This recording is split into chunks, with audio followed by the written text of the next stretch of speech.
नमस्कार, स्वागत है आप सबका। मैं पुनीत पाठक और आप देख रहे हैं छत्तीसगढ़ की बात।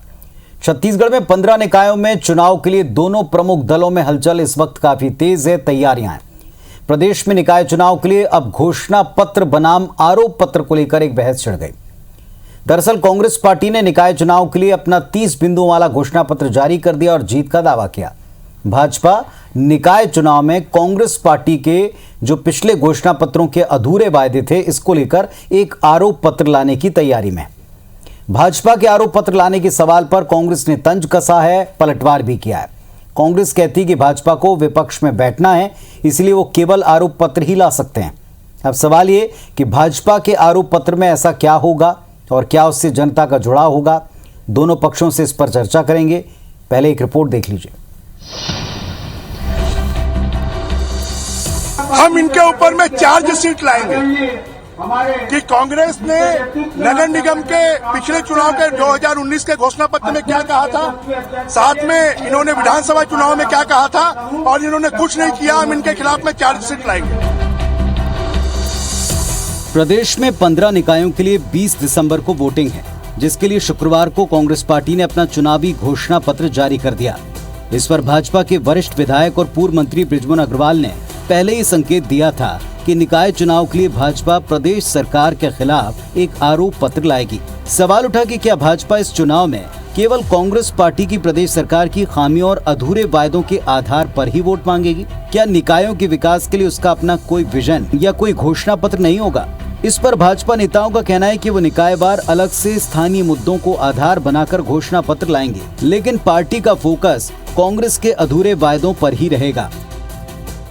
कांग्रेस का जो घोषणा पत्र है विधानसभा चुनाव का, जिसमें इन्होंने विश्वासघात किया है, उसके खिलाफ में हम एक आरोप पत्र निश्चित रूप से निकालेंगे और उस आरोप पत्र में हमारी ये मांगे रहेंगी और हमारा ये विषय रहेगा कि चुनाव पूर्व, विधानसभा चुनाव पूर्व कांग्रेस ने जो वादा किया था, उन वादों को ये पूरा क्यों नहीं कर रही है, उन वादों को तत्काल पूरा करें। इधर कांग्रेस पार्टी ने पहले ही 30 बिंदुओं वाले चुनावी घोषणा पत्र में निकायों के विस्तार और विकास के लिए राज्य की विभिन्न योजनाओं के आधार पर जनता से वायदे किए हैं। भाजपा के आरोप पत्र लाए जाने की बात पर कांग्रेस ने तंज कसते हुए कहा कि भाजपा को पता है कि उसे एक भी निकाय में जीत नहीं मिलेगी। वो विपक्ष में रहकर कुछ काम नहीं कर पाएंगे, इसीलिए केवल आरोप पत्र ला रहे हैं। भारतीय जनता पार्टी आरोप पत्र इसलिए जारी कर रही है कि घोषणा पत्र में वे लोग जारी करते हैं जिनको कि यह भरोसा रहता है कि हम चुनाव जीतेंगे और चुनाव जीतने के बाद जनता से वादा करके उसका पूरा करेंगे। भाजपा को मालूम है कि आने वाले 15 निकाय चुनाव में वह कहीं पे भी जीतने नहीं जा रही है, तो उसे काम करने का अवसर नहीं मिलेगा। तो स्वाभाविक है कि जो विपक्ष में बैठा रहेगा वह आरोप लगाएगा, आरोप पत्र जारी करेगा। 20 तारीख को वोटिंग है, जिसके लिए कांग्रेस पार्टी अपना चुनावी घोषणा पत्र जारी कर चुकी है और जमीनी स्तर पर विधायकों को जिम्मेदारी देकर ताबड़तोड़ प्रचार में जुटी है, जबकि भाजपा को अपने आरोप पत्र पर जनता का साथ मिलने की उम्मीद है।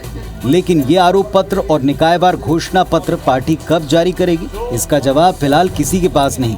अब देखना है कि चुनाव के वक्त जनता को कांग्रेस के वायदों पर भरोसा होता है या भाजपा के आरोपों पर। सौरभ सिंह परिहार, IBC 24, रायपुर। तो निकाय चुनाव की जंग में एक तरफ है घोषणा पत्र और दूसरी तरफ आएगा आरोप पत्र। लेकिन क्या आरोपों पर जनता भरोसा करेगी? अगर बीजेपी के दावे पर जाएं तो बीजेपी कहती कि जनता त्रस्त है।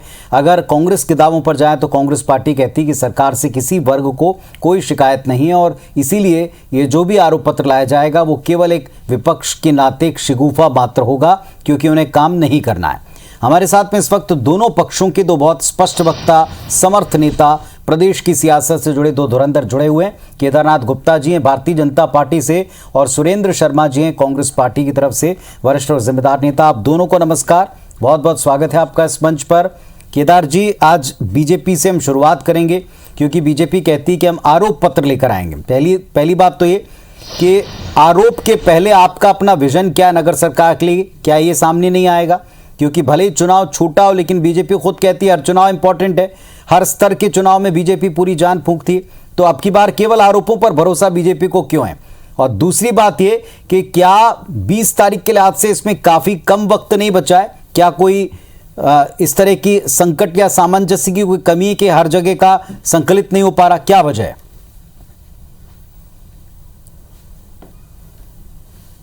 देखिए, हर जगह का संकलित नहीं करेंगे। हर निगम, हर पालिका और हर पंचायत में अपनी अलग अलग समस्याएं हैं। विकास अलग अलग माध्यम से हुआ है और वहां पर जनता क्या चाहती है, निश्चित रूप से उसका आकलन करके, वहां की जनता से बातचीत करके, वहां की समस्याओं को पूरा लिस्टिंग करके भारतीय जनता पार्टी पहले अपना घोषणा पत्र जारी करेगी और उस पर काम काफी हो चुका है। 1 या 2 दिन के अंदर भारतीय जनता पार्टी का घोषणा पत्र जो जनता के द्वारा तैयार किया जा रहा है, जनता से पूछा जा रहा है, समझा जा रहा है और हम सब लोग वहां पर चुनाव के लिए जब गली गली मोहल्ले में घूम रहे हैं, उन बातों को अध्ययन कर रहे हैं और हमारे घोषणा पत्र में उन चीजों का उल्लेख होगा।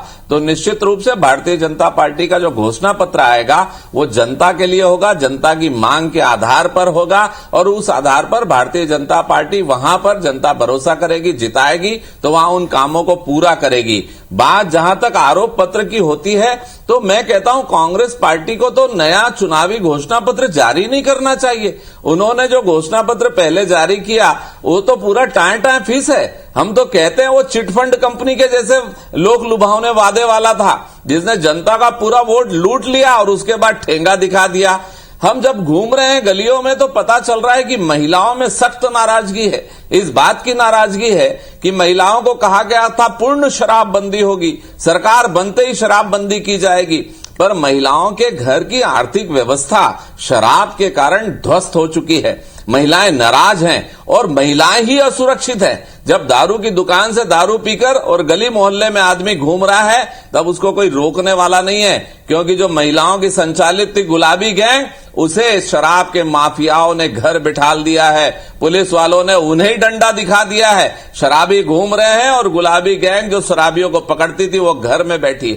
मैं कहता हूं अराजकता का माहौल है। आरोप पत्र क्या, आरोप किताब निकालना चाहिए कांग्रेस के ऊपर और जनता तैयार बैठी है। हम लिखते हैं तो 1 पन्ना, 2 पन्ना, 3 पन्ना भर चुका, शायद किताब बन जाएगी। मैं निश्चित रूप से कहता हूं कि कांग्रेस शासन से पूरी जनता प्रदेश की त्रस्त है। चारों ओर माफिया राज है और कहीं ना कहीं जनता तैयार बैठी है कि 20 तारीख को कमल छाप पर मुहर लगाकर प्रचंड बहुमतों से विजयी बनाएंगे और कांग्रेस के झूठे घोषणा पत्र का यह पहला जवाब होगा। केदार जी, 2 स्टेटमेंट आपको याद दिलाते हैं। पहली बात तो ये कि इसी मंच पर जब कांग्रेस के घोषणा पत्र पर हम डिबेट कर रहे थे तो यहीं पर भारतीय जनता पार्टी के प्रतिनिधियों ने, प्रवक्ताओं ने, वक्ताओं ने ये कहा था कि हम अब की बार आरोप पत्र ला रहे हैं। एक सीनियर मिनिस्टर का भी इस पर बयान है, पूर्व मिनिस्टर का, कि हम इस पर आरोप पत्र ला रहे हैं। क्षेत्रीय जो समस्याएं हैं या जो निकाय वाइज जो समस्याएं, उसको हम वहीं पर जाकर उसमें डील कर रहे हैं। ये अलग अलग बयान या हर दिन बदलते बयानों से भी कंफ्यूजन है कि वास्तव में कोई घोषणा पत्र आ भी रहा है या केवल आरोप पत्र आ रहा है। दूसरी बात ये कि क्या जिस पर भारतीय जनता पार्टी पहले निशाना साधती थी कि अपना विजन बताएं, अपने विजन की बात करें, वोट किस आधार पर मांगेंगे, आरोप के आधार पर ही। आज निश्चित रूप से बिरगांव नगर निगम क्षेत्र की घोषणा पत्र समिति की आज बैठक हुई, गहन चिंतन मनन किया गया और जिन वार्डों से नागरिक वहां मिलने आए थे उनके आधार पर समस्याओं को लिखा गया है। कल और कुछ लोगों से मिलेंगे और उसके बाद उसको पूरा रूप से बिरगांव नगर निगम क्षेत्र में रहने वाले नागरिकों के हिसाब से हमारा घोषणा पत्र तैयार होगा और देखिएगा कि रायपुर नगर निगम को रायपुर के पार्षद और रायपुर के महापौर जो भारतीय जनता पार्टी के बिरगांव में होंगे वो कैसे स्मार्ट सिटी बनाते हैं, आप देखते रहिएगा। हमारे घोषणा पत्र में एक स्मार्ट सिटी का प्रारूप तैयार हो रहा है। मैं निश्चित रूप से दावे के साथ कह सकता हूं घोषणा पत्र आते ही हमारी विजय सुनिश्चित हो जाएगी। चलिए ठीक है, ये आज आपने स्पष्टता के साथ और कॉन्फिडेंस के साथ में कहा है, लेकिन पिछले वक्तव्य आप स्वयं जाकर देखिएगा, सुनिएगा और क्यों सवाल उठा ये आपको समझ में आएगा। और आपके परिश्रम पर कतई कोई शंका नहीं, आप परिश्रमी नेता हैं, ये देखा है सबने, लेकिन ये अलग अलग बयान आए, इस पर ये सवाल उठाए। सुरेंद्र शर्मा जी, कांग्रेस पार्टी के खिलाफ एक आरोप पत्र बीजेपी लाएगी, ये तय है, और आरोपों की तो किताब लिखी जा सकती, दोनों पर उत्तर दीजिए। देखिए, मैं तो एक बात जानता हूं कि हम चुनाव में जा रहे हैं और चुनाव में जनता के सामने उम्मीदवार और राजनीतिक दल एक विजन रखते हैं कि हम अगर हमारा आपका आशीर्वाद हमको मिला, आपका मतदान हमारे पक्ष में हुआ तो हम ये करना चाहेंगे। तो निश्चित रूप से हम एक सकारात्मक दृष्टि से एक विजन लेटर लेकर के एक घोषणा पत्र के साथ चुनाव के मैदान में हैं और पिछले 3 वर्षों में जो हमने घोषणा किया था उसमें काफी हद तक काम भी हुआ है। इसको छत्तीसगढ़ की जनता ने देखा है, नगरों की जनता ने देखा है, निकायों की जनता ने देखा है। तभी नगरीय निकाय के चुनाव में, पंचायत के चुनाव में जनता का हमको बार बार आशीर्वाद प्राप्त हुआ है। इस चुनाव में भी पाठक जी यही होना है। जहां तक आरोप पत्र का प्रश्न है, तो ये भारतीय जनता पार्टी की वास्तविक में एक तरह से देखा जाए तो पराजय ही है कि वो ये कहते हैं कि चूंकि कांग्रेस पर ये आरोप है इसलिए आप हमको वोट दीजिए। तो ये तो नकारात्मक बात हो गई। आपके पास बताने के लिए कुछ नहीं है, आपके पास करने के लिए कुछ नहीं है, आपके पास विजन कुछ नहीं है। आप किस तरह से जनता की सेवा करेंगे, किस तरह से नगरीय निकायों को कैसे आगे बढ़ाएंगे। अभी हमारे केदार भाई ने कहा कि भाई बिरगांव को स्मार्ट सिटी बना देंगे। चलो भाई, बहुत अच्छी बात है। तो मध्य प्रदेश में तो स्मार्ट सिटी नहीं बने, देश में तो स्मार्ट सिटी नहीं बने। 100 स्मार्ट सिटी बनने की बात हुई थी, तो वो तो कहीं उसका पता नहीं है। और सांसदों ने गांव को गोद लिया था, अब वो गोद में रखे हुए हैं, उतार दिए हैं, इसका भी पता नहीं है। तो बहुत सारी बातें हैं। मगर मैं एक बात कहना चाहता हूं कि छत्तीसगढ़ की सरकार माननीय भूपेश बघेल जी के नेतृत्व में जब से बनी है, 3 साल में हमारे संसाधनों के अनुरूप और अपनी प्राथमिकता के आधार पर हम जनता की सेवा कर रहे हैं। और हमको विश्वास है कि हमारी सेवा से छत्तीसगढ़ की जनता संतुष्ट है, खुश है, उनका आशीर्वाद हमको मिलेगा। भारतीय जनता पार्टी लंबे समय तक आरोप लगाती रहेगी और आरोप लगाने के सिवाय उनके पास अब कोई दूसरा रास्ता बच नहीं गया है। हम तो अपना काम कर रहे हैं और जिन नगर निकायों में जिस तरह की स्थानीय समस्या है, जिस तरह की बड़ी समस्या है, उन सारी समस्याओं के समाधान के लिए एक सुविचारित योजना लेकर के, घोषणा पत्र लेकर के हम जनता के बीच में हैं। और हमें विश्वास है कि आने वाले 20 तारीख को मतदान हमारे पक्ष में होगा, हमारी पार्टी की चलिए सरकार खैर, बनेगी। ये तो भारतीय 20 के बाद और रिजल्ट वाले दिन हम जरूर बात करेंगे। लेकिन बार बार कांग्रेस पार्टी कह रही कि जिनको विपक्ष में बैठना है वही आरोप पत्र ला सकते हैं। केदार जी, जिस तरीके से आप बात बता रहे हैं, बार बार लगातार कांग्रेस पार्टी कह रही कि जिनको विपक्ष में बैठना है, जिन्हें विपक्ष में बैठ करके कोई काम नहीं करना, वही आरोप पत्र के बारे में बातचीत कर रहे हैं। मैं 1.5-2 महीने से नहीं। चलिए, केदार जी तक शायद मेरी आवाज नहीं पहुंच पा रही है। सुरेंद्र शर्मा जी, आरोप पत्र में क्या होगा ये फिलहाल नहीं कह सकते, लेकिन अधूरे वायदों पर वार होगा इतना स्पष्ट है। कितनी तैयार है कांग्रेस पार्टी इसके लिए? नहीं, निश्चित रूप से पूरी तरह तैयार है। आप एक बात समझ लीजिए कि हमने जो 36 वादे किए थे उसमें से 24 वादे पूरे हो चुके हैं। और छत्तीसगढ़ की जनता इस बात को बहुत अच्छी तरह समझती है कि पिछले 3 सालों में, चाहे धान खरीदी का विषय हो या अन्य योजनाओं के विषय में, केंद्र की सरकार ने, वैक्सीनेशन के विषय में, सब विषय में केंद्र की सरकार ने हमारे साथ जिस तरह से सहयोग किया जाना चाहिए वैसा सहयोग नहीं किया। और जनता की खुशहाली के लिए उठाए गए कदमों पर हर संभव रोड़ा अटकाने का काम केंद्र सरकार के द्वारा किया गया। तो इस बात को छत्तीसगढ़ की जनता समझ रही है कि छत्तीसगढ़ की सरकार तो किसानों के हित में, शहर के निवासियों के हित में, तमाम लोगों के हित में जो कदम उठाना चाहती है उसमें कई किस्म के अड़ंगे हैं, कई किस्म की बाध्यताएं हैं, कई किस्म की सीमाएं हैं। कहीं पर केंद्र सरकार की अपनी सीमा है, कानूनन कई व्यवस्थाएं हैं। इन सारी चीजों को देखते हुए जो बात अधूरी है वो है, वरना आप कहेंगे तो छत्तीसगढ़ की सरकार ने जिस तेजी के साथ काम किया है।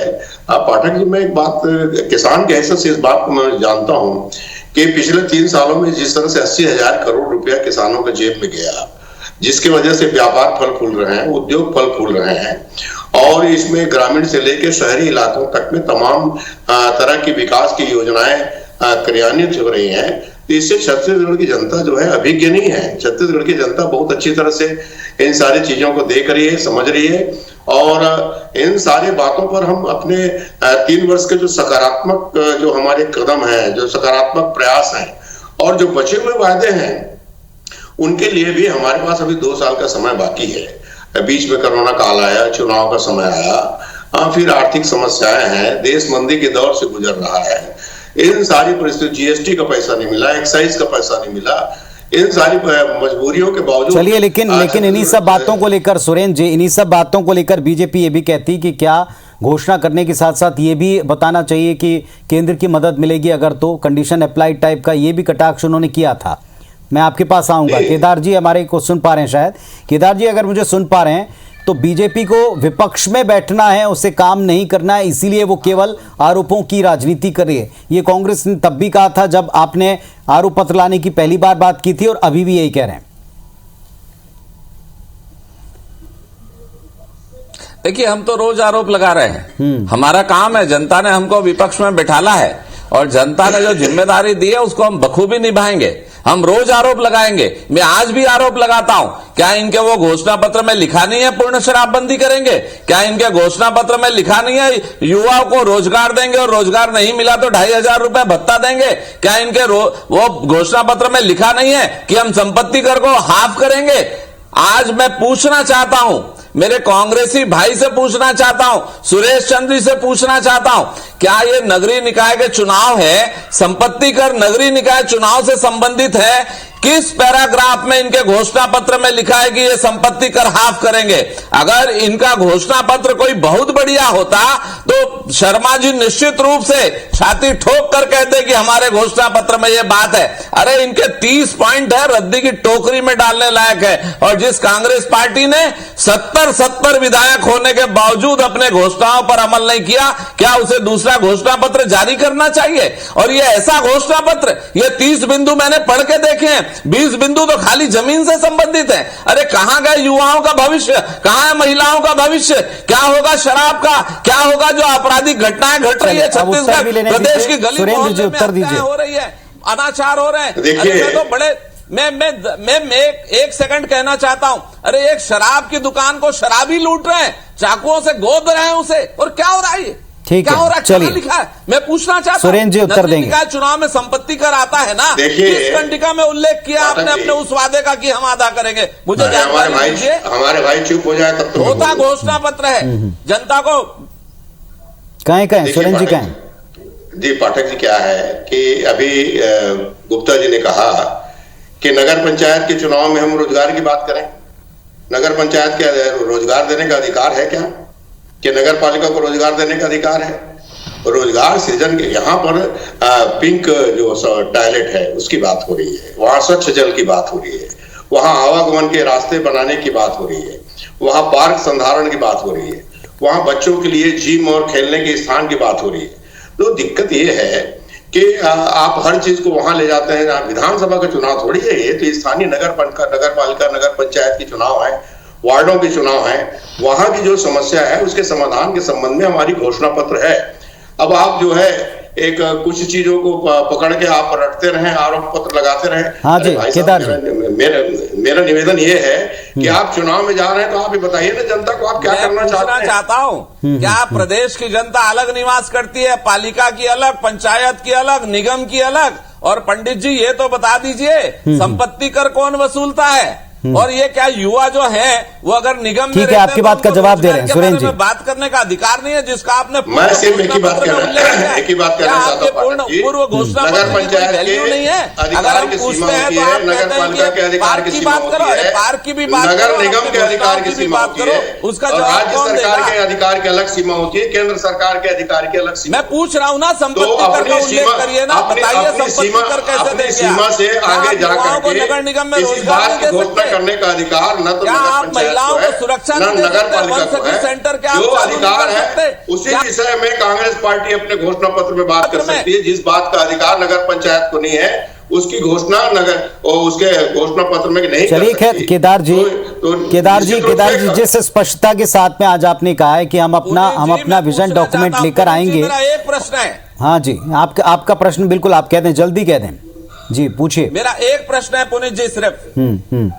5 सेकंड। मैं ये पूछना चाहता हूँ, क्या आपके पुराने घोषणा पत्र में आपको अधिकार थे ना, विधानसभा में आप कर सकते थे? उसी घोषणा पत्र की बात कर रहा हूँ, उसके आपने पूरे नहीं किए तो नया घोषणा पत्र किसके लिए ला रहे हैं? ठीक है, कब तक जनता को छलते अब वहीं से सवाल है केदार जी कि क्या इस पर केवल आरोप पत्र लाया जाएगा या अपना विजन डॉक्यूमेंट आएगा? आपने कहा विजन डॉक्यूमेंट भी लाएंगे और क्षेत्रवार समस्याओं का जिक्र उसमें होगा।